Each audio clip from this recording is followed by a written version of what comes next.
어머니, 집이 좁아서요. 청소도 안 했고요. 며느리 은희가 현관문을 조금만 열더니 차갑게 말했습니다. 여러분, 제가 어디 있었는지 아세요? 저는 70억짜리 아파트 앞에 서 있었답니다. 제가 아들에게 넘겨준 집인데 그 집에서 단 하루도 못 묵게 하더군요. 계단을 내려오는데 뒤에서 문 닫는 소리가 쾅 하고 들렸습니다. 그날 밤 저는 결심했어요. 아들 부부 명의로 숨겨둔 60억짜리 땅과 건물을 모두 팔아버리기로. 그럼 지금부터 저의 이야기를 시작하겠습니다. 제 이름은 김점순입니다. 올해로 65이에요. 일찍 남편을 여의고 아들 하나 키우느라 평생을 악착같이 살았죠. 그날은 준호와 은희 부부가 사는 월세방을 찾아갔어요. 손에는 빨간 봉투를 들고 있었습니다. 어머니, 어서 오세요. 은희가 현관문을 열어주며 말했어요.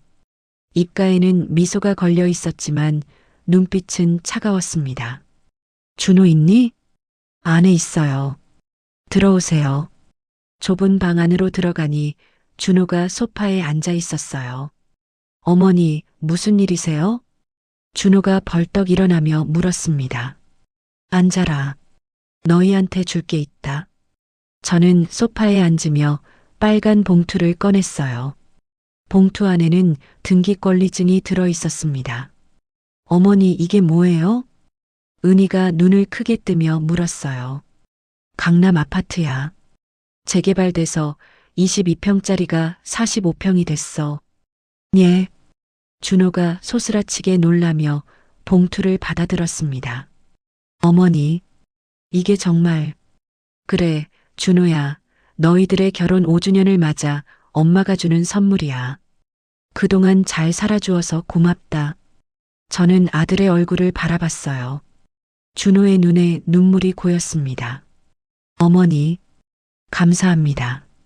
준호가 제 손을 꼭 잡았어요. 요즘 그 동네 45평이면 아무리 못해도 시세가 70억은 넘는다던데. 그걸 저희들에게 주셔도 괜찮으시겠어요? 70억이라는 준호의 말을 들은 며느리 은희가 서류를 빼앗듯이 가져가며 말했습니다. 손이 부들부들 떨리고 있었어요. 70억이요?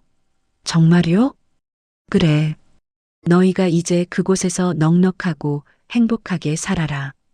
저는 은희의 얼굴을 봤어요. 은희는 겉으로는 고마워하는 척했지만 입꼬리가 실룩거리고 있었습니다. 드디어 제대로 된 집을 얻었어. 은희의 눈빛에서 그런 생각이 읽혔어요.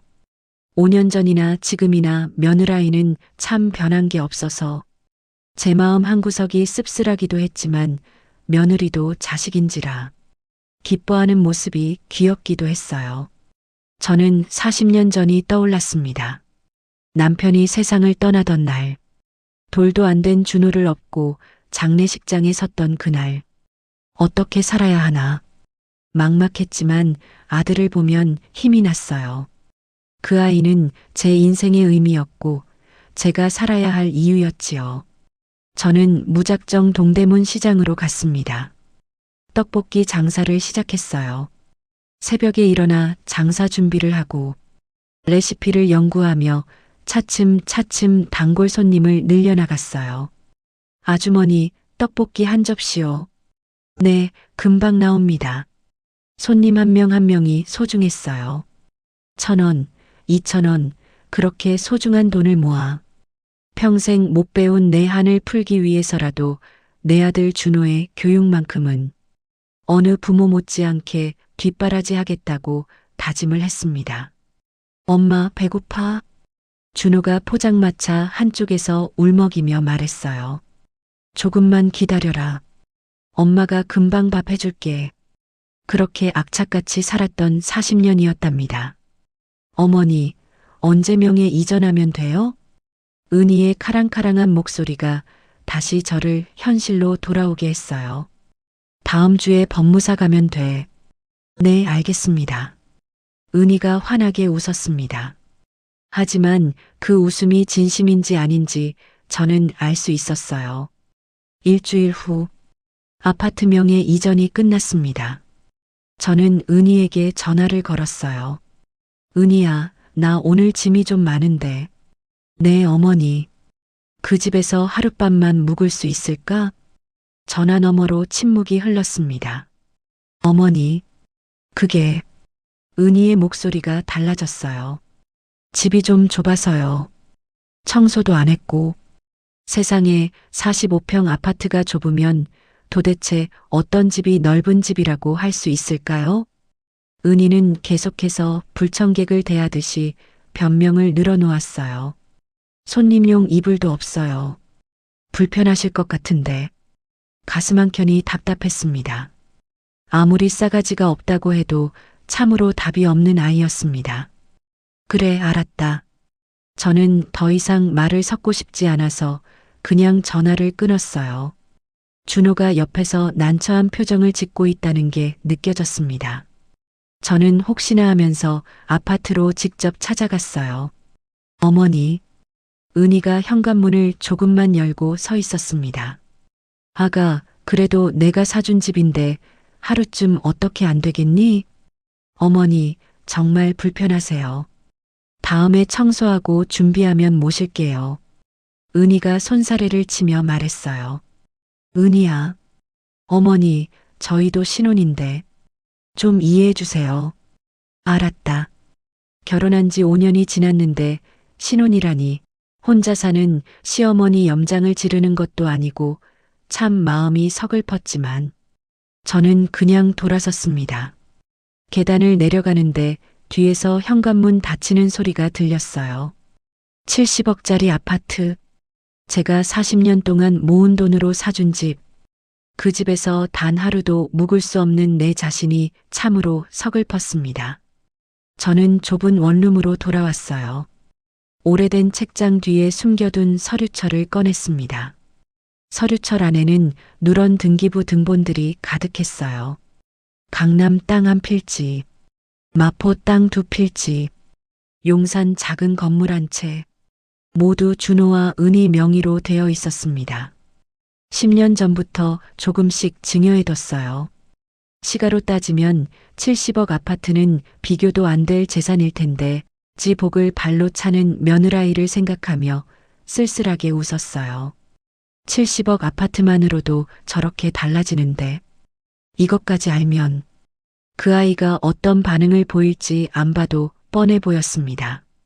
다음 날 은희가 친구들을 만났다는 얘기를 들었어요.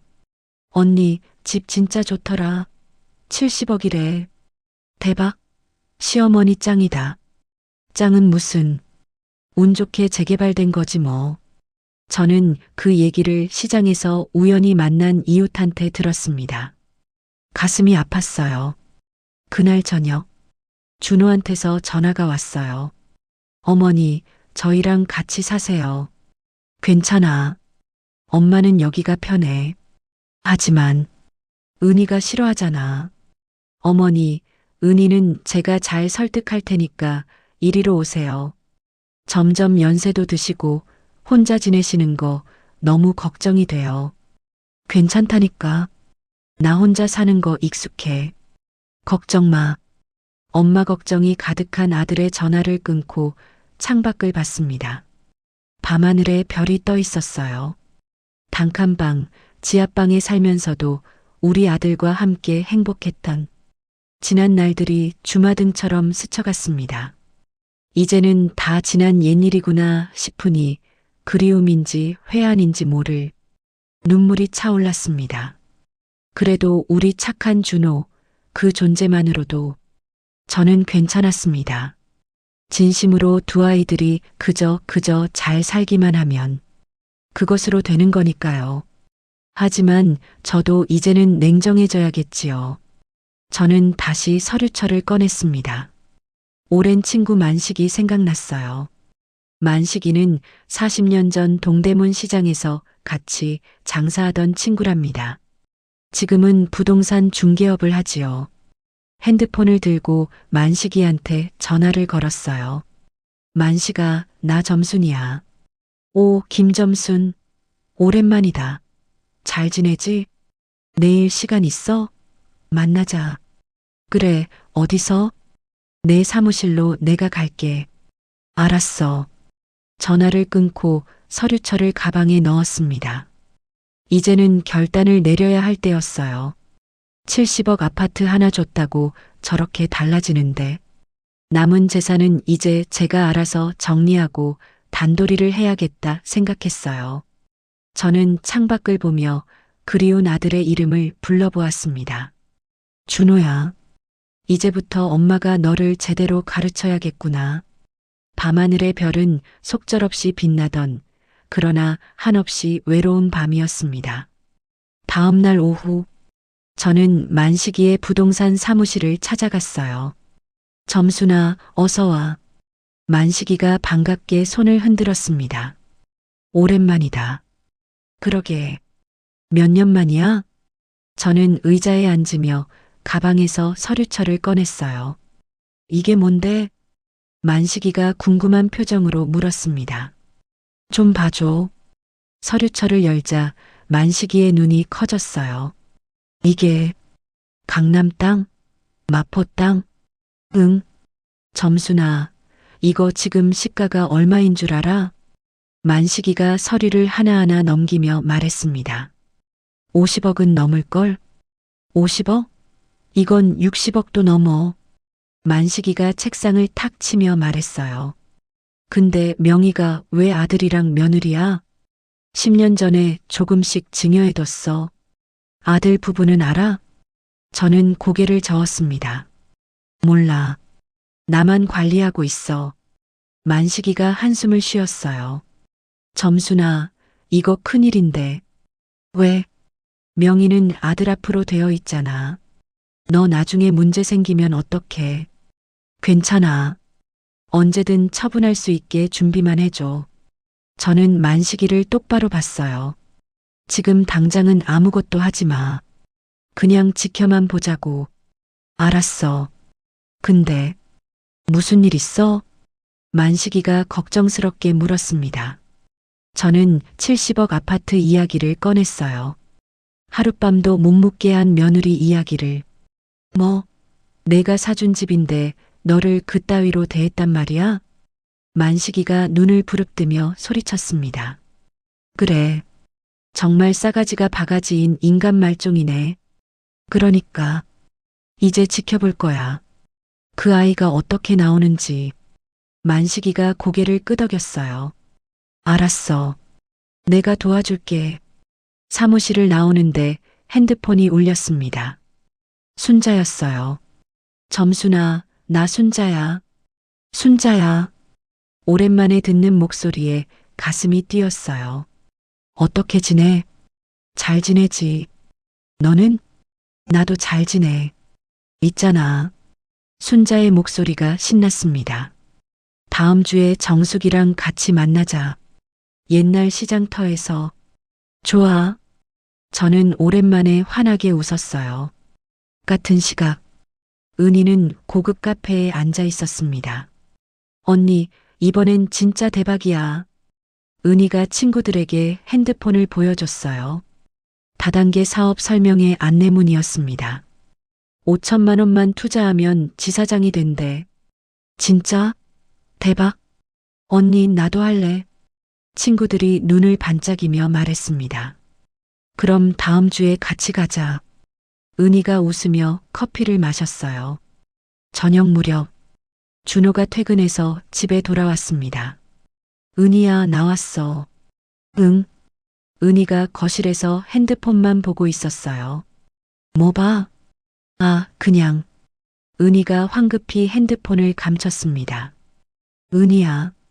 준호가 소파에 앉으며 말했어요. 우리 이제부터 어머니 우리가 모시고 함께 살자. 뭐라고? 은희가 핸드폰에서 고개를 들었습니다. 어머니 혼자 좁은 방에 계시잖아. 싫어. 은희가 단호하게 말했어요. 왜? 우리 신혼인데 시어머니랑 같이 살면 어떡해.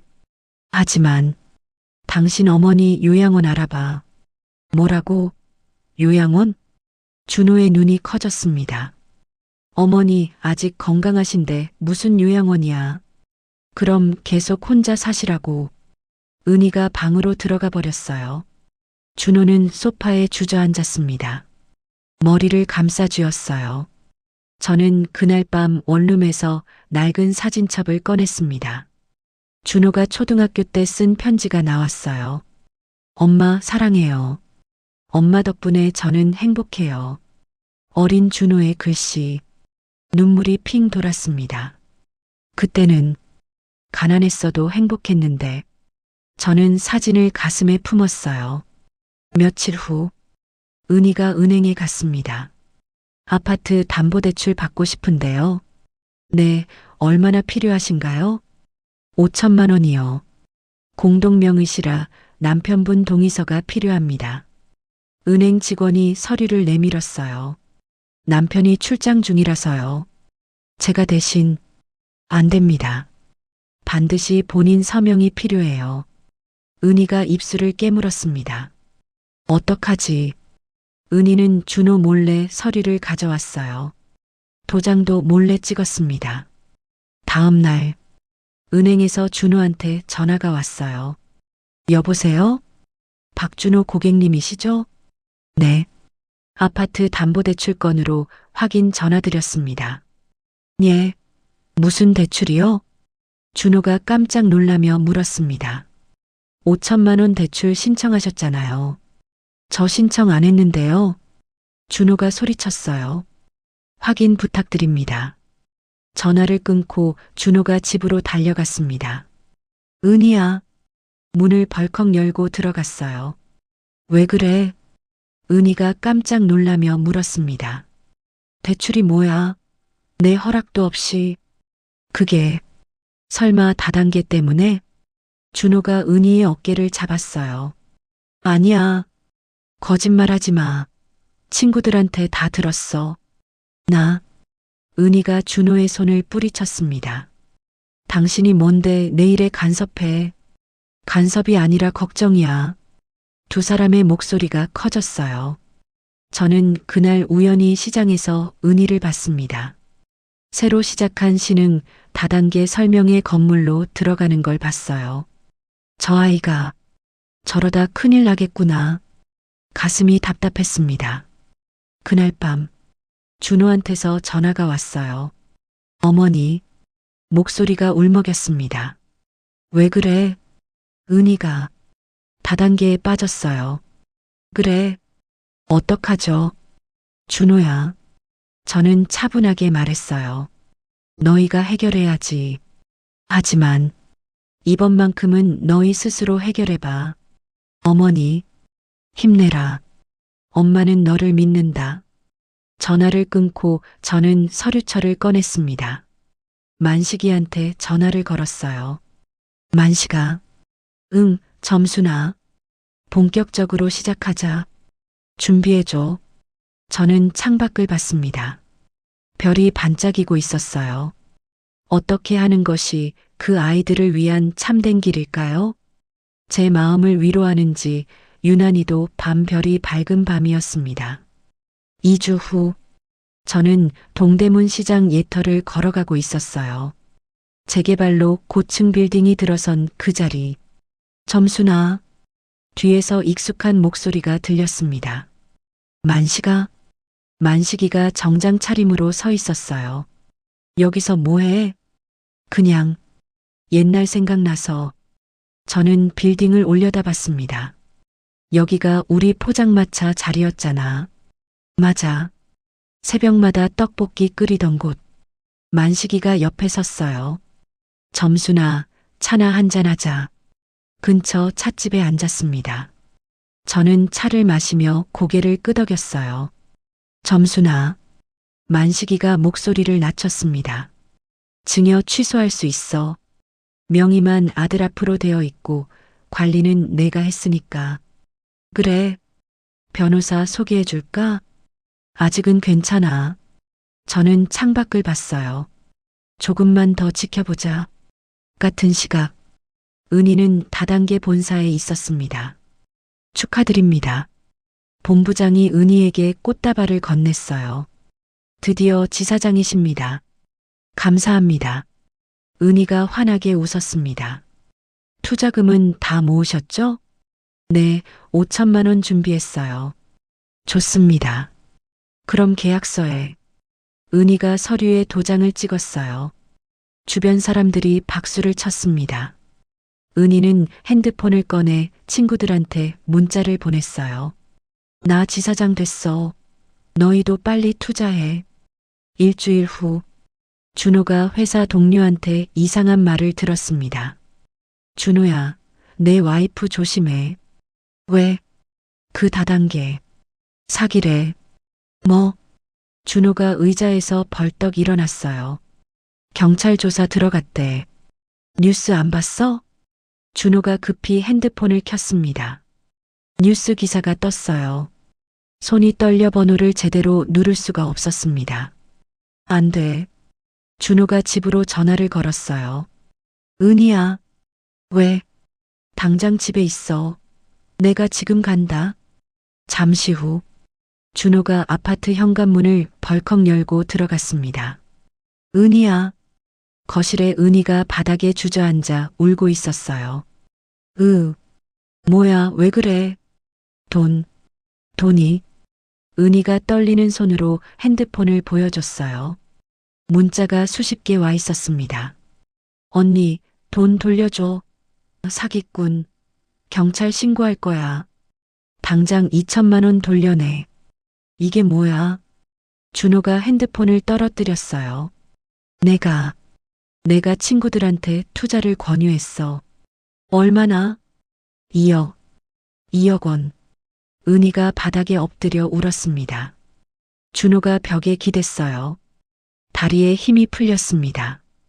그리고 아파트 담보대출도 5천만 원 받았어. 준호가 주저앉았어요. 그날 밤 준호가 저한테 전화를 걸었습니다. 어머니, 왜 그래? 목소리가 왜 그래? 어머니, 큰일 났어요. 저는 준호의 이야기를 들었어요. 2억 원 빚, 5천만 원 대출, 채권자들의 협박. 어머니, 도와주세요. 준호야. 저는 한숨을 쉬었습니다. 이번엔 너희가 해결해야 해. 하지만 엄마도 도와줄 수 없어? 어머니, 미안하다. 전화를 끊었어요. 가슴이 아팠지만 참아야 했습니다. 며칠 후 법원에서 우편물이 왔어요. 증여 취소 소송 접수 완료. 저는 만식일을 시켜 조용히 진행했습니다. 준호와 은희 명의로 되어 있던 땅과 건물 모두 제 명의로 돌아왔어요. 점순아, 이제 어떻게 할 거야? 만식이가 물었습니다. 다 팔아. 전부 다? 허탈한 마음으로 창밖을 바라봤어요. 70억 아파트 하나 받고도 저렇게 달라지는데 이제 제대로 가르쳐줘야지. 일주일 후 준호한테 법원 우편물이 도착했습니다. 이게 뭐지?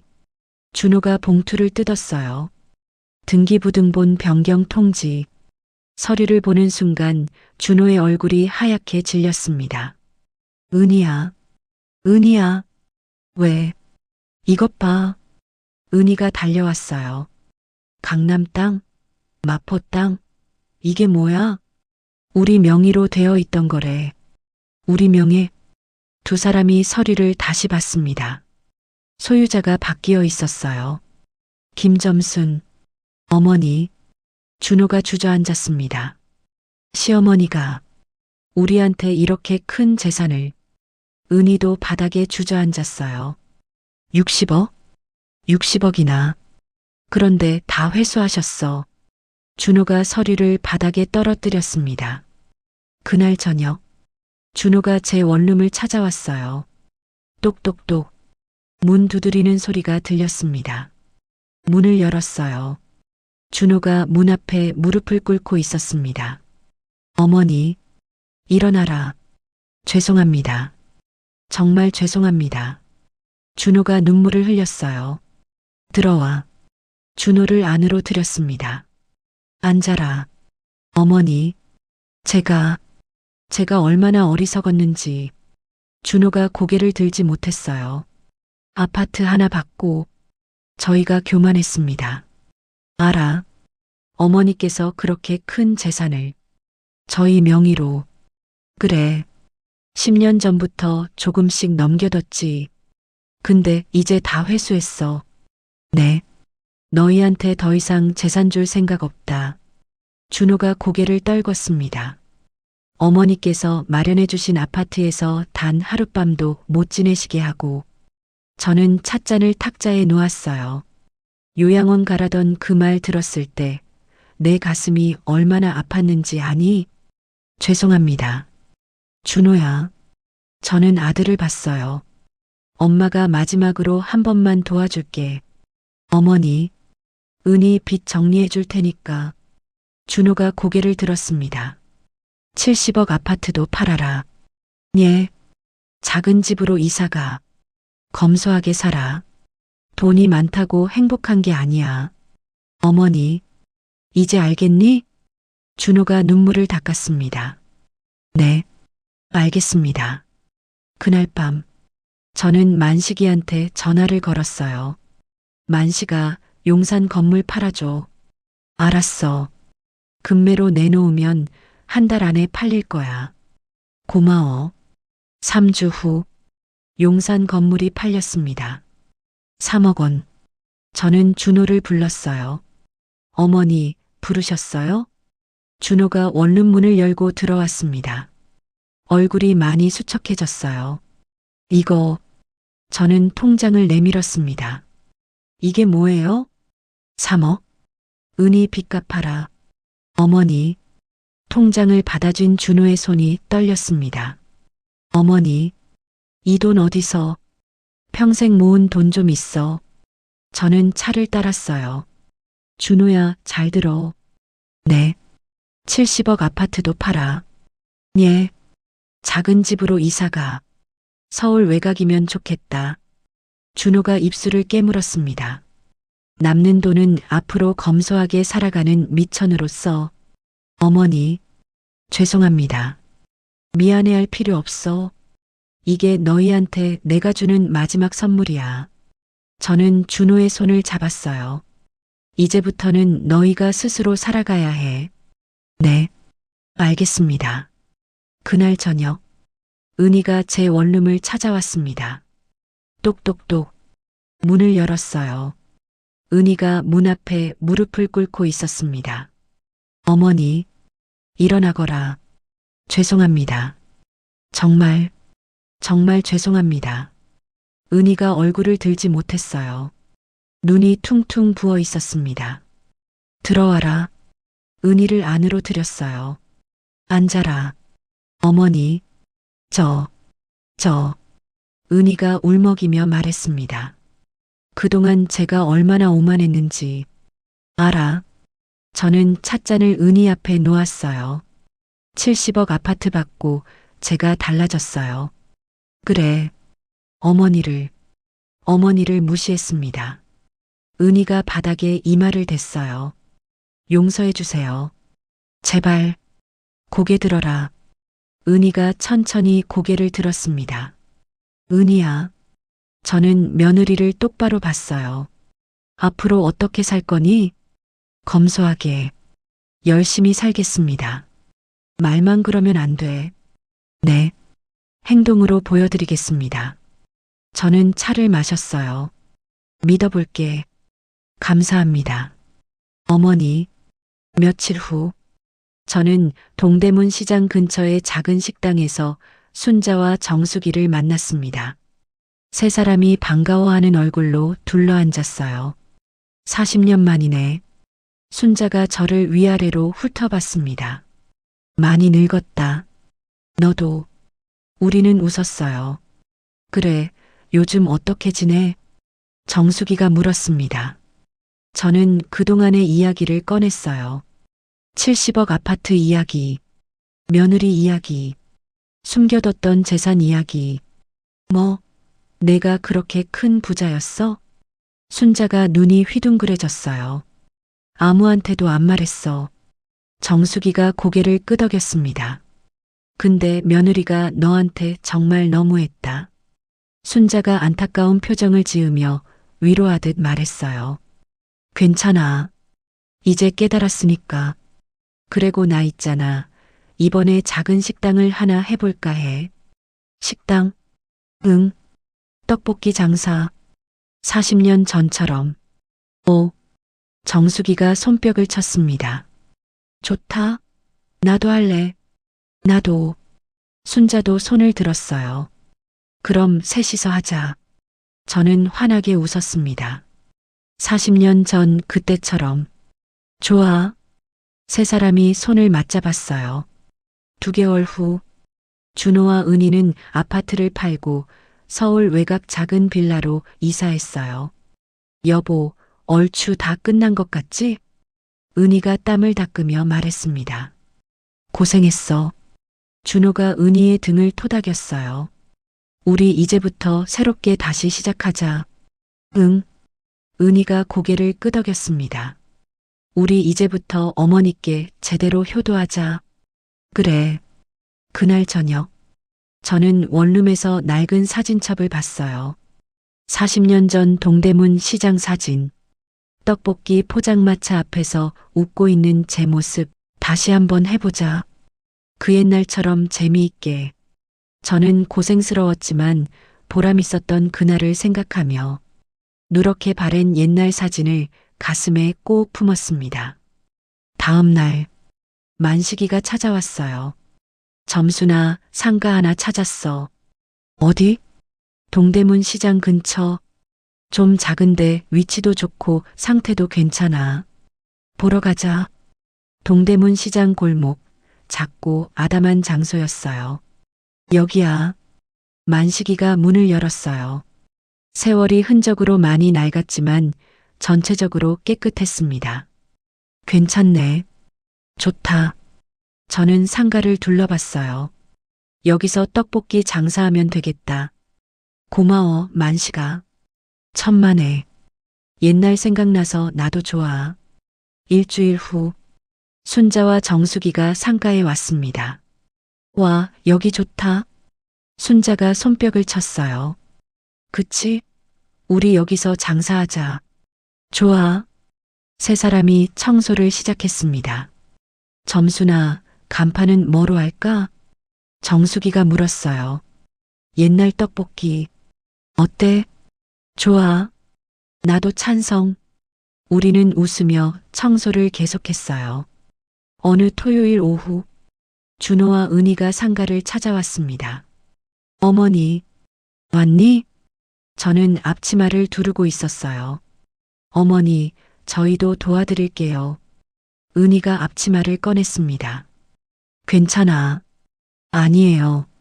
주말마다 올게요. 은희가 두 팔을 걷어붙이더니 싱크대에 설거지를 시작했습니다. 준호가 제 옆에 섰어요. 어머니, 왜? 40년 전에 이렇게 힘들게 장사하셨어요? 응. 저는 떡볶이 양념을 만들며 말했습니다. 새벽 4시에 일어나서 밤 10시까지 일했지. 아장아장 어린 너를 보며 힘을 낼 수 있었어. 준호의 눈에 눈물이 고였어요. 어머니, 준호가 제 손을 잡았습니다. 앞으로 더 열심히 살겠습니다. 그래, 믿는다. 저는 아들의 머리를 쓰다듬었어요. 오후 무렵 하늘은 감빛 노을로 물들어 있었어요. 노을빛이 정말 예쁘다. 순자가 하늘을 올려다봤습니다. 40년 전에도 우린 이런 노을을 함께 보곤 했었지? 정수기가 말했어요. 고생스러웠지만 행복했고 젊었던 그때가 정말 그립다. 저는 중얼거렸습니다. 가난했지만 참 행복한 시절이었어. 맞아. 새 친구가 고개를 끄덕였어요. 어느덧 어둠이 짙게 내려앉은 밤하늘에는 별이 하나둘 떠오르기 시작했습니다. 새로운 시작, 새로운 행복. 오늘따라 유난히도 아름다운 밤하늘을 바라보며 흰머리가 희끗희끗한 노년의 친구들과 함께 오랫동안 그렇게 밤하늘에 취해 있었습니다. 얼마 후 식당 문 앞에는 옛날 떡볶이 간판이 달렸습니다. 저는 새벽 4시에 일어나 시장으로 향했습니다. 오전 11시에 우리 식당 첫 손님이 들어왔어요. 어서 오세요. 저는 환하게 웃었습니다. 떡볶이 주세요. 네, 금방 나옵니다. 그 옛날 동대문 시장을 주름잡았던 전설의 손맛으로 저는 떡볶이를 한 그릇 뚝딱 만들어내었어요. 손님이 한 입 먹더니 눈이 커졌어요. 이 맛. 맛은 괜찮으세요? 40년 전에 여기서 떡볶이 먹었던 것 같은데 손님이 저를 빤히 봤습니다. 혹시 김점순 씨? 네, 맞다. 나 기억 안 나? 대학생 때 맨날 먹으러 왔잖아. 저는 손님을 알아봤어요. 철수 아니니? 맞아요. 김철수. 두 사람이 손을 맞잡았습니다. 세상에, 정말 오랜만이시네요. 철수가 떡볶이를 또 한 입 먹었어요. 맛도 똑같아요. 옛날 그 맛. 저는 맛있게 먹는 그 옛날 단골의 반가운 모습에 세월이 언제 이렇게 흘렀을까 싶어 갑자기 눈시울이 뜨거워졌습니다. 그날부터 소문이 났어요. 40년 전 그 떡볶이집이 다시 문 열었대. 진짜? 어디? 동대문 시장 근처래. 맛있게 먹은 손님들의 입소문 덕분인지 손님들이 하나둘 찾아오기 시작했습니다. 어느 토요일 오후 준호와 은희가 앞치마를 두르고 나타났어요. 어머니, 저희 왔어요. 뭐냐? 어서 오너라. 어머니, 제가 떡볶이 만들어 볼게요. 그래. 저는 은희에게 양념 만드는 법을 가르쳐 줬습니다. 고춧가루는 이만큼. 네. 설탕은 조금만. 너무 달면 안 돼. 알겠습니다. 은희가 진지하게 따라했어요. 이제 떡 넣고. 네. 은희가 떡을 넣었습니다. 그래, 그렇게 하면 돼. 저는 며느리의 어깨를 두드렸어요. 어머니, 감사합니다. 은희가 눈물을 닦았습니다. 손님이 들어왔습니다. 어서 오세요. 은희가 환하게 웃으며 인사했어요. 떡볶이 2인분이요. 네, 금방 해드릴게요. 잠시만 기다리세요. 은희가 떡볶이를 먹음직스럽게 담아 조심조심 손님 앞에 내놨어요. 맛있게 드세요. 고맙습니다. 손님이 한 입 먹더니 고개를 끄덕였습니다. 정말 맛있네요. 정말요? 은희의 얼굴이 칭찬받은 초등학생처럼 천진난만한 표정을 지으며 환하게 웃었어요. 듣던 소문대로 정말 맛있는데요? 감사합니다. 저는 멀찌감이 주방 한 구석에서 그 모습을 봤습니다. 어느새 예전과는 많이 달라진 은희의 모습에 제 가슴 한구석이 따뜻해졌어요. 이제 진짜 우리 며느리가 된 것 같구나. 저녁 무렵 가게 문을 닫았습니다. 네 사람이 가게 앞에 앉았어요. 오늘 장사 정말 잘 됐다. 순자가 웃으며 말했습니다. 그러게 손님이 끊이질 않더라. 정숙이도 고개를 끄덕였어요. 어머니 막걸리 사왔어요. 준호가 봉지를 들고 왔습니다. 오, 막걸리 좋지. 순자가 손뼉을 쳤어요. 우리는 함께 막걸리를 따라 마셨습니다. 점순아. 막걸리 한 사발을 단숨에 들이킨 순자가 말했어요. 40년 전 생각나지? 응. 그때 정말 힘들었어. 맞아. 매일매일 새벽마다 일어나서 정숙이가 말을 이었습니다. 손님 없으면 속상하고 손님 많으면 신이 났고 그래도 행복했어. 저도 막걸리를 한 모금 마셨어요. 그렇게 힘든 세월이었지만 서로 의지하면서 살았잖아. 맞아. 새 친구가 손을 맞잡았습니다. 준호가 옆에서 조용히 물었어요. 어머니, 그때 제가 몇 살이었어요? 너, 5살. 저는 아들을 바라보며 말을 이었어요. 주문 들어온 떡볶이를 만드는데 바쁘면 손님들이 너를 봐주기도 하고 그랬어. 정말요? 어머니, 저도 이제 알 것 같아요. 뭘? 진짜 행복이 뭔지요. 옆에서 듣고 있던 은희가 말없이 눈물을 흘렸어요. 어머니, 돈만 많다고 행복한 게 아니었어요. 그래, 이제 잘 알겠지? 저는 며느리를 꼭 안아주었습니다. 고생스러워도 이렇게 함께 살아가는 게 진짜 행복이지. 네. 어느덧 밤하늘에 별이 불빛처럼 가득 떠올랐어요. 참 예쁘다. 순자가 하늘을 가리켰습니다. 40년 전에도 이런 별 봤었지? 응. 저는 밤하늘을 올려다봤어요. 그때도 이렇게 예뻤어. 그렇게 우리는 함께 눈물꽃 웃음꽃을 피우며 행복한 막걸리 파티를 나누었어요. 어느 날 평일 오후 백발의 노인이 우리 가게에 들어왔습니다. 어서 오세요. 한 노인이 저를 빤히 바라봤습니다. 혹시 김점순? 네, 나 몰라. 영자야. 영자? 저는 노인을 자세히 봤어요. 어머, 너 영자네. 영자 맞네. 점순아. 두 사람이 껴안았습니다. 정말 오랜만이다. 그러게, 이게 얼마만이야? 그동안 어떻게 지냈어? 잘 지냈지. 너는? 나도 잘 지냈어. 영자가 내 손을 놓지 않으며 자리에 앉았어요. 떡볶이 맛, 옛날 내 솜씨 그대로일까? 일단 한번 먹어봐. 저는 떡볶이를 끓여내왔습니다. 영자가 한 입 먹더니 눈을 감았어요. 아, 이 맛 그래. 이 맛이야. 어때? 어쩜 옛날 그대로야. 영자가 갑자기 눈물을 흘렸습니다. 저는 영자의 손을 꼭 쥐었습니다. 그날 저녁, 저는 저의 작은 원룸으로 돌아왔어요. 침대에 누워 천장을 봤습니다. 40년 전, 그때가 제일 행복했나? 아니에요. 지금이 제일 행복합니다. 아들도 있고, 며느리도 있고, 친구들도 있고, 모두 함께 웃으며 살 수 있으니까요. 몸은 많이 힘들었지만 편안하게 잠이 들 수 있었어요. 그렇게 하루하루 다시 단골 손님들이 늘어나고 바쁘게 지내던 어느 날 건강검진을 위해 저는 병원에 갔습니다. 김점수님 들어오세요. 의사 앞에 앉았습니다. 건강검진 검사 결과가 나왔는데요. 의사가 엑스레이 사진을 보여줬어요. 여기 이거 보이시죠? 네. 폐에 작은 그림자가 있습니다.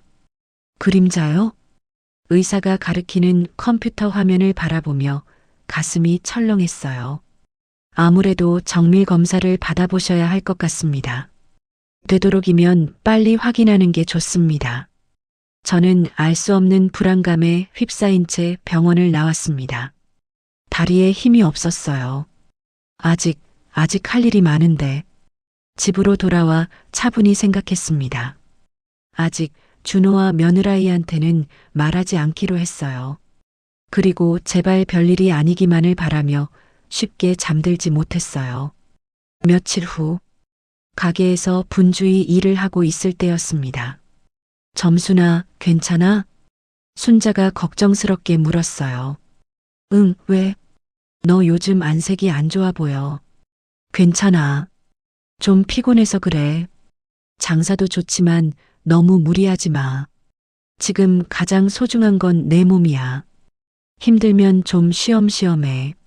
너 그러다 쓰러지기라도 하면 안 돼. 그래, 알았어. 그런데 그 순간 갑자기 기침이 나왔어요. 점순아. 순자가 제 등을 두드렸습니다.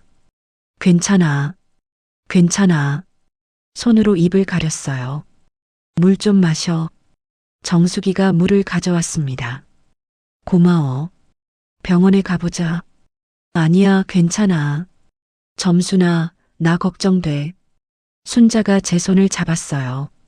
정말 괜찮아. 그냥 감기 기운이 좀 있어서 그래.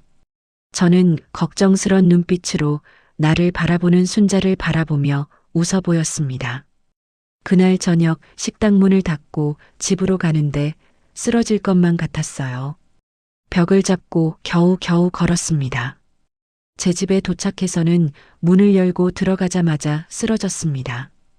다음 날 아침, 정수기가 제 원룸을 찾아왔어요. 똑똑똑. 점순아, 점순아.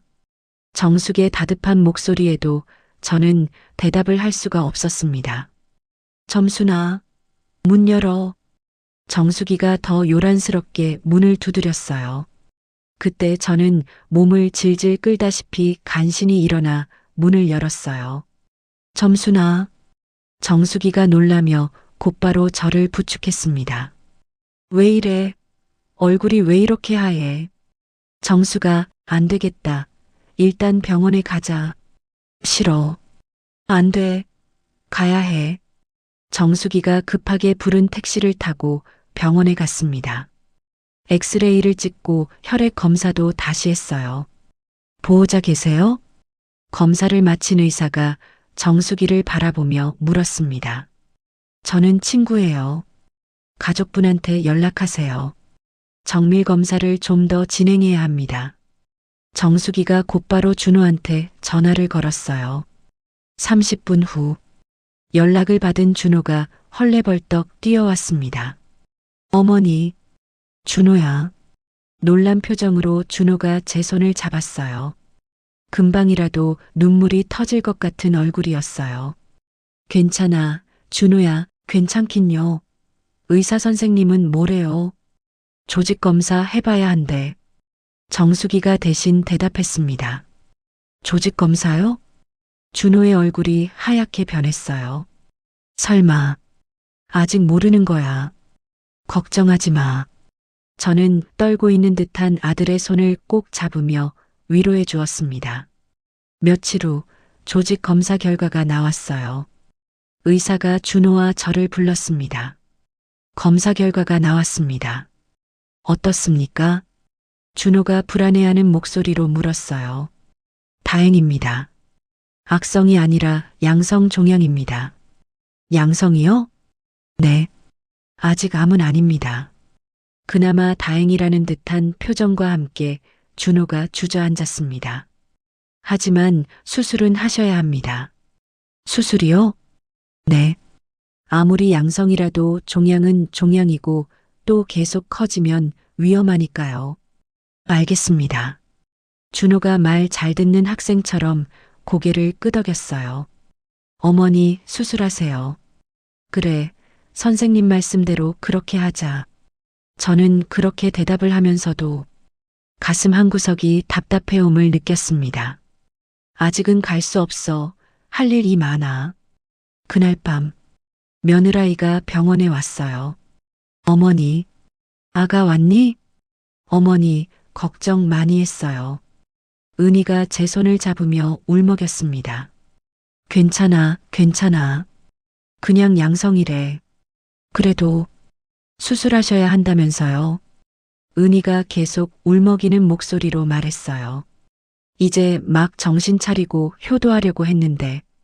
그래, 미안하다. 아니에요. 어머니, 제가 죄송해요. 은희가 제 손을 두 손으로 감쌌습니다. 괜찮으실 거예요. 꼭 나으실 거예요. 그래, 그래. 저는 어깨를 들썩이며 애써 울음을 참는 며느리를 꼭 안아주었어요. 수술 전날 밤, 순자와 정수기가 병원에 왔습니다. 괜찮아. 잘 될 거야. 정수기가 제 손을 잡았습니다. 넌 강해서 이 정도쯤은 거뜬히 이겨낼 거야. 그래, 그래, 고맙다. 세 사람이 손을 맞잡았어요. 점순아, 있잖아. 순자가 조심스럽게 말했습니다. 너 재산 정리는 했어? 응, 다 했어. 저는 고개를 끄덕였어요. 만식이한테 부탁했어. 그래, 다행이다. 만약에 말이야. 저는 친구들을 봤습니다. 내가 못 일어나면 그런 소리 하지 마. 정수기가 손을 흔들었어요. 일어날 거야. 그래, 알았어. 저는 웃었습니다. 근데 만약 그래도, 응, 준호한테 잘 말해줘. 뭐, 엄마가 행복했다고. 점순아, 순자가 눈물을 흘렸어요. 가게도 잘 부탁해. 알았어. 새 친구가 울었습니다. 저도 눈물을 닦았어요. 다음 날 아침, 수술실로 들어갔습니다. 준호와 은희가 손을 흔들었어요. 어머니, 힘내세요. 저는 대답 대신 웃으며 손을 흔들었습니다. 수술실 문이 닫혔어요. 마취가 시작됐습니다. 마취제 특유의 향이 나는가 싶더니 이내 눈이 감겼어요. 아득히 의식이 사라지는 가운데 내 아들 준호의 이름을 되뇌었어요. 준호야, 내 아들 준호야, 아직 할 일이 남았어. 가게도, 친구들도. 그렇게 차츰 의식이 흐려졌습니다. 수술실 밖 복도에서는 준호가 벽에 기대 서 있었어요. 은희가 준호를 안았습니다. 괜찮을 거야. 어머니는 강하신 분이라 거뜬히 이겨내실 거야. 응, 알아. 우리 엄마 분명히 이겨내실 거야. 순자와 정숙이도 서로 손을 꼭 잡은 채 복도에 앉아 있었습니다. 점순아, 힘내. 그렇게 정막이 흐르는 가운데 긴 시간이 흘렀어요. 수술실 불이 꺼졌습니다. 문이 열리고 의사가 나왔습니다. 보호자분? 네. 준호가 달려갔어요. 선생님, 수술은 어떻게 됐습니까? 의사가 마스크를 벗으며 약간 미소를 띤 표정으로 대답했습니다. 수술은 아주 잘 됐습니다. 정말요? 준호가 의사의 손을 덥석 잡았어요. 네. 일단 종양은 모두 다 제거했습니다. 감사합니다. 선생님, 정말 감사합니다. 준호가 연신 고개를 숙이며 감사 인사를 했습니다. 환자분이 건강하셔서 회복도 빠를 겁니다. 네, 네. 은희가 준호를 안았어요. 둘 다 울고 있었습니다. 다행이다. 정말 다행이야. 순자와 정숙이도 서로 껴안고 울었어요. 점순아, 우리 점순아. 1시간 후, 저는 회복실에서 눈을 떴습니다. 어머니, 제 손을 꽉 잡는 준호의 따뜻한 체온을 느끼며 그제서야 제 정신이 돌아오는 것을 느꼈습니다. 아직 갈 때가 아니구나. 감사합니다. 감사합니다. 그렇게 수술을 마친 후 입원해 있는 동안 병원밥이 입에 안 맞아 잘 못 먹는 저를 위해 순자가 매일매일 죽을 끓여왔어요. 점순아, 이거 먹어. 고마워. 저는 죽을 한 숟가락 떴습니다. 맛있다. 그럼 다행이다. 정숙이도 가져온 과일을 먹음직스럽게 까그며 말했어요. 점순아, 너 퇴원하면 제일 먼저 뭘 하고 싶어? 퇴원하면 당연히 가게로 가야지. 손님들 기다리시는데. 순자가 웃었습니다. 아이고, 그놈의 떡볶이 죽다 살아나서 제일 먼저 하고 싶은 게 떡볶이야? 점순이답다. 그렇게 도란도란 수다 아닌 수다를 떨고 있는데 은희가 병실 문을 열고 들어왔어요. 어머니, 어떠세요? 좋아. 제가 오늘부터 여기 있을게요. 괜찮아. 집에 가 있어. 아니에요. 제가 여기 있을래요. 은희가 의자를 당겨 앉으며 제법 단호한 어투로 말했습니다. 은희야. 네, 어머니. 고맙다. 아니에요, 어머니. 당연히 제가 할 일이에요. 은희가 제 손을 잡으며 따뜻한 미소를 지었습니다. 일주일 후, 만식이가 병원에 왔습니다. 점순아, 어떻게 지내? 잘 지내지. 다행이다. 걱정 많이 했어. 만식이가 의자에 앉았어요. 있잖아, 점순아. 응? 내 땅 말이야. 응? 내가 사둔 강남 땅이 곧 재개발이 될 것 같아. 그래. 재개발이 되면 내 땅 규모로 봐서는 200억은 훌쩍 넘을 거야. 한강 조망을 낀 펜트하우스 같은 고급 아파트 단지가 조성이 되거든. 저는 창밖을 봤습니다. 팔지 마. 그 땅은 우리 손주를 위해 남겨둘 거야. 손주? 응. 우리 며느라이가 임신했어. 만식이가 눈이 커졌어요. 정말? 응. 어제 알았어. 아이고, 경사 중에 경사네. 축하한다. 점순아. 고마워. 병원에서 퇴원하던 날 준호와 은희가 저를 데리러 왔어요. 어머니, 우리 집으로 가세요. 아니야. 내 집으로 갈 거야. 어머니, 괜찮아. 난 그게 편해. 하지만, 준호야. 저는 잠옷, 진중한 목소리로 아들을 바라보며 말했어요. 엄마 고집 잘 알잖니? 네. 준호는 잘 알고 있다는 듯이 고개를 숙이며 대답했습니다. 제 집에 도착했어요. 어머니, 제가 매일 와서 청소하고 밥 해드릴게요. 은희가 말했습니다. 그래. 고맙다. 은희가 제 짐을 정리했어요. 어머니, 응? 저 임신했어요. 알아. 준호한테 이미 들었어. 은희가 멋쩍어하는 웃음 띤 얼굴로 말했어요. 어머니, 할머니 되시는 거 축하드려요. 그래. 고맙다. 그리고 축하한다. 우리 며느리. 저는 은희를 꼭 안아주며 덕담을 해주었어요. 건강하게 순산해라. 네. 다음 날, 저는 가게로 갔습니다. 점순아, 순자와 정수기가 달려왔어요. 벌써 나왔어? 응. 가만히 있으니까 답답해서. 그래. 너무 무리하지 마. 알았어. 저는 앞치마를 둘렀습니다. 세 사람이 모처럼 만에 함께 웃으며 장사 준비를 시작했어요. 손님들이 들어오기 시작했습니다. 사장님, 그동안 몸 좀 많이 나아지셨어요? 네, 걱정 끼쳐서 죄송해요. 아니에요, 사장님. 다시 와주셔서 너무 좋아요. 사장님 떡볶이 먹고 싶어서 죽는 줄 알았어요. 아이고 저런, 고맙습니다. 저는 떡볶이를 정성스럽게 만들었어요. 그동안 잠시 동안 병원에서 죽음의 문턱을 넘나들었던지라 오늘따라 제가 만든 떡볶이가 유난히도 먹음직스럽게 느껴졌습니다. 한 달 후 만식이가 찾아왔습니다. 점순아, 재단 설립 승인이 났어. 정말? 응. 동대문 희망 장학재단. 만식이가 서류를 보여줬어요. 동대문 희망 장학재단. 제가 50억 원을 기부한 재단이에요. 첫 장학생은 언제 뽑아? 다음 달.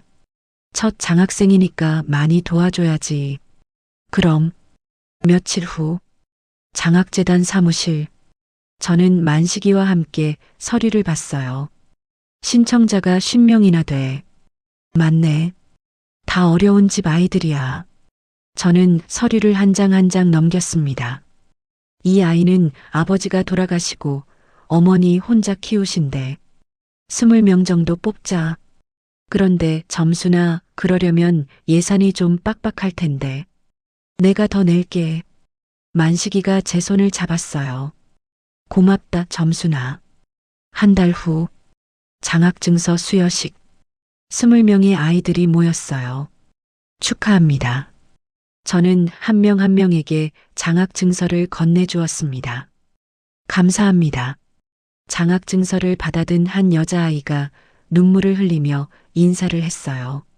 정말 너무너무 감사합니다. 울지 마. 열심히 공부해. 네. 열심히 공부하고 꼭 성공해서 보답할게요. 내게 보답할 생각은 하지 마.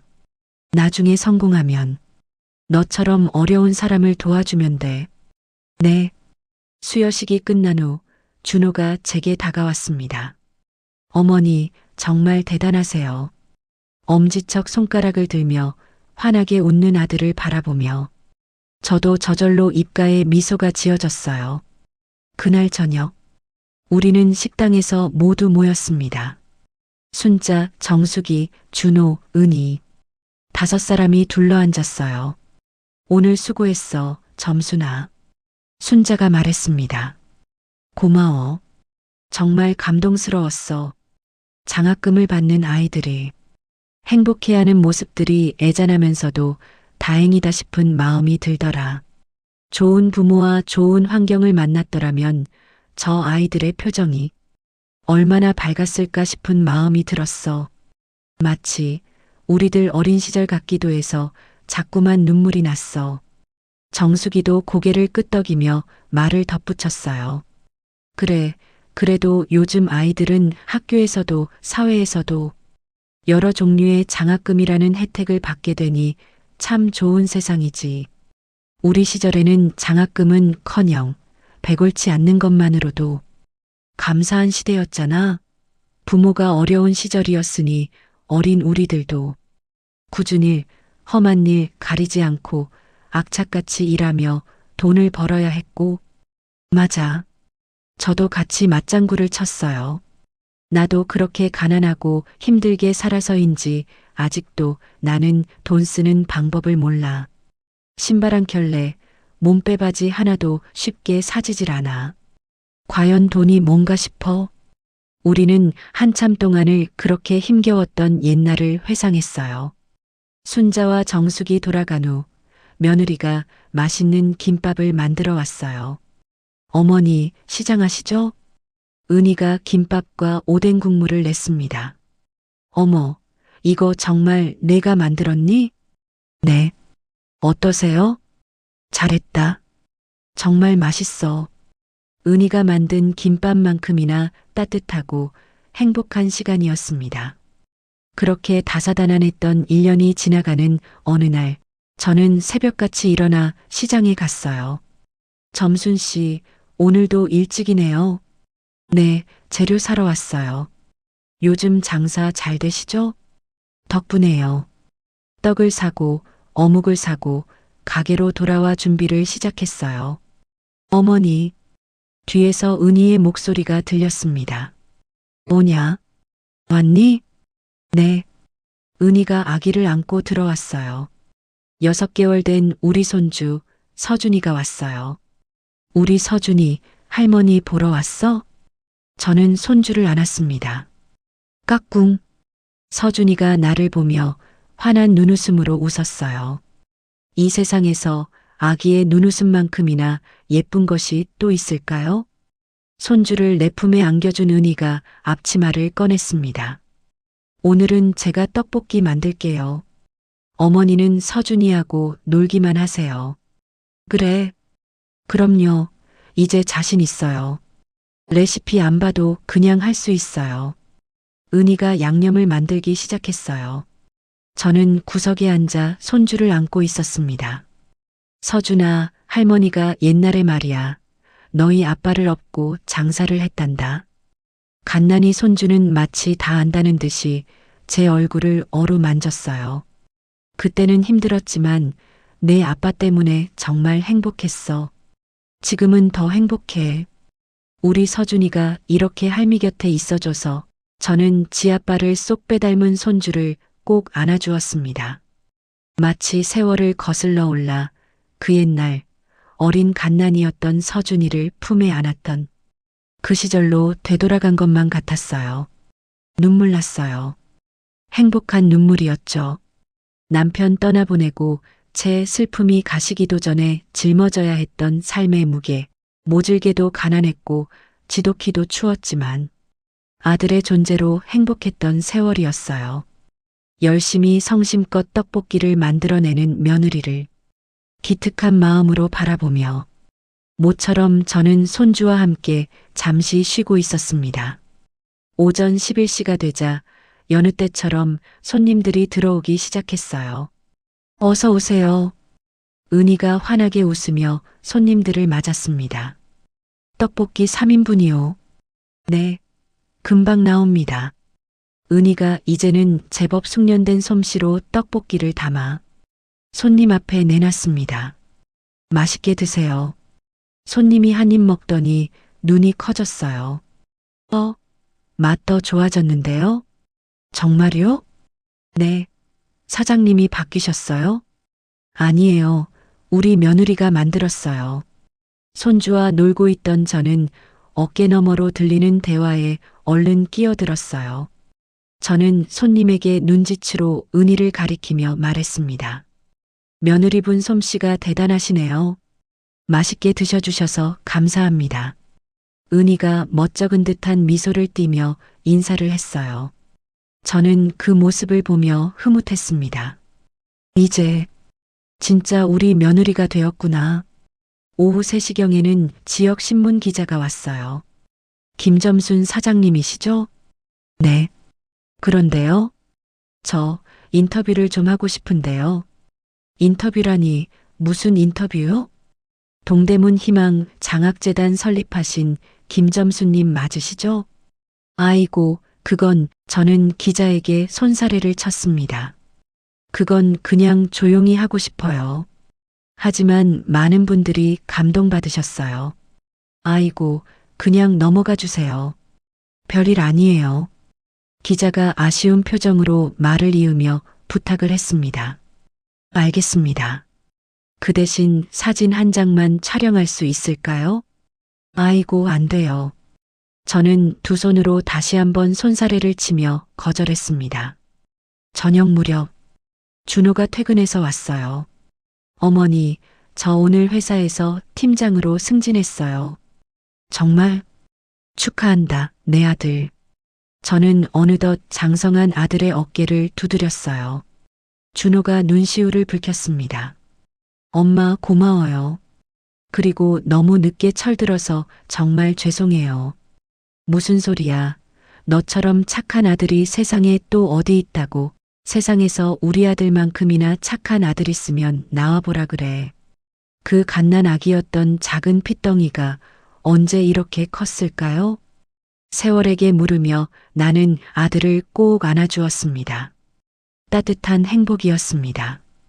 그날 밤 가게 문을 닫고 순자와 정수기와 함께 마무리를 하고 담소를 나누었어요. 점순아, 응? 우리 앞으로도 계속 같이 일하자. 당연하지. 정수기도 손을 내밀었어요. 우리 셋이서 죽을 때까지. 그래. 세 사람이 손을 맞잡았습니다. 점순아, 너 덕분에. 순자가 눈물을 닦았어요. 우리가 이렇게 행복해. 나도야. 나도 너희가 있어서 행복해. 힘들게 살았지만 그래도 우리는 참 복받은 인생이었어. 정수기가 말했습니다. 그래. 감사한 일이야. 며칠 후 준호가 저를 찾아왔습니다. 어머니, 이제 저희 집으로 모시고 갈게요. 아니야. 난 여기가 좋아. 하지만 저는 창문을 열었어요. 여기서 시장도 가깝고 친구들도 가까워. 그래도 준호야. 저는 아들을 바라보며 말했습니다. 엄마 말대로 해. 네. 나는 내가 알아서 건강 관리하며 잘 지낼 테니 너희도 너희 행복하게 살아. 그게 우리 모두에게 다 좋은 거야. 알겠습니다. 준호가 고개를 숙였어요. 대신 서준이는 자주 보여줘야 한다. 알았지? 네. 엄마 매주 올게요. 그래. 주말이 되었어요. 우리 식당에서 잔치가 열렸어요. 서준이 첫돌이었거든요. 축하합니다. 동네 사람들과 단골 손님들도 모두 모였습니다. 순자와 정수기도 왔어요. 가족들과 이웃들이 함께 서준이의 생일을 축하해 주었어요. 참 감사했습니다. 가난했던 그 시절, 돈이 많아 부자인 지금, 그때도 행복했고 지금도 행복합니다. 만약 누군가가 그 시절로 다시 돌아가고 싶냐고 묻는다면 나는 한치의 망설임도 없이 대답할 수 있습니다. 나는 가난했던 그 시절도 정말 행복했어요. 다시 돌아갈 수 있다면 기꺼이 다시 돌아갈 거예요. 은희가 옆에 다가와 앉으며 물었어요. 어머니, 무슨 생각하세요? 그냥 옛날 생각이 난다. 어머니, 뭐냐? 제가 어머니께 정말 죄송했어요. 또 그 얘기야? 그 얘길 도대체 얼마나 더 반복할래? 누가 보면 내가 엄청 뒤끝 있는 시애미인 줄 알겠다. 저는 약간 미간을 찌푸리며 웃었습니다. 이제 그만해. 다 지난 일이야. 저는 며느리의 손을 잡으며 등을 다독여줬어요. 그때 준호가 서준이를 안고 왔어요. 어머니, 사진 찍어요. 그래. 모두 모여서 가족 사진을 찍었습니다. 한바탕의 뻑적지근한 잔치를 마치고 어느덧 밤이 되었어요. 저는 여느 때처럼 저의 작은 원룸집으로 돌아왔습니다. 창가에 서서 우려낸 녹차 한 잔을 마시며 밤하늘을 올려다보았어요. 오늘따라 유난히 밝아서 제 뺨마저 환하게 비추는 보름달이었습니다. 문득 남편의 모습이 보름달위로 스쳐 지나가는 듯 했습니다. 여보, 보고 있죠? 당신 쏙빼 닮은 우리 아들 잘 키웠죠? 눈물이 흘렀습니다. 나 먼저 두고 떠나갔다고 미안해하지 말고 그곳에서 당신은 편히 잘 지내요. 나도 곧 당신께 갈 테니까요. 달빛에 흘러가는 남편을 그리며 나는 또 그렇게 눈물이 났습니다. 남편도 나도 젊었던 그리운 그 시절, 흐르는 강물처럼 떠나가는 봄날처럼 모두 흘러가 버린 청춘과 내 인생. 남편도 그리웠고 젊은 날의 내 모습도 그리운 마음으로 나는 편히 잠들었습니다. 다음 날 아침, 평소처럼 일찍 일어나 시장으로 갔어요. 점순 씨, 오늘도 일찍이네요. 네, 굿모닝이요. 저는 손수레를 끌고 환하게 웃으며 시장통 사람들과 여느 때처럼 활기차게 인사를 나누며 갓 쪄낸 떡볶이 떡을 사고 어묵을 사고 가게로 돌아와 장사 준비를 했어요. 내가 만든 떡볶이보다 더 맛있는 게 있으면 나와보라 그래. 제 자신을 자화자찬하며 떡볶이를 만들기 시작했습니다. 첫 손님이 들어왔어요. 어서 오세요. 새로운 하루가 시작되었습니다. 어제보다 더 행복한 하루가 될 것입니다. 그날 아들에게 내준 70억 아파트에서 단 하루도 못 묵었던 날. 저는 모든 것을 잃은 줄 알았습니다. 하지만 그날이 새로운 시작이었어요. 그로 인해 아들은 겸손을 배웠고 며느리는 참사람이 되었습니다. 그리고 저는 이제 진짜 부자입니다. 재산이 많고 돈이 많아서가 아니라 사랑하는 가족, 오래된 친구들, 정다운 이웃들과 함께라서 저는 부자입니다. 우리 모두에게 돈보다 소중한 건 무엇일까요? 오늘은 소중한 사람에게 따뜻한 말 한마디 건네보세요.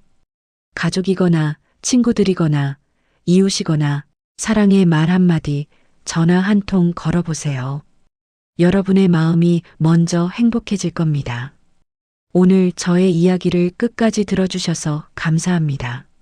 남기고 싶은 의견이나 여러분들의 사연이 있다면 댓글 하나만 남겨주세요. 또 다른 이야기로 찾아뵐게요. 감사합니다.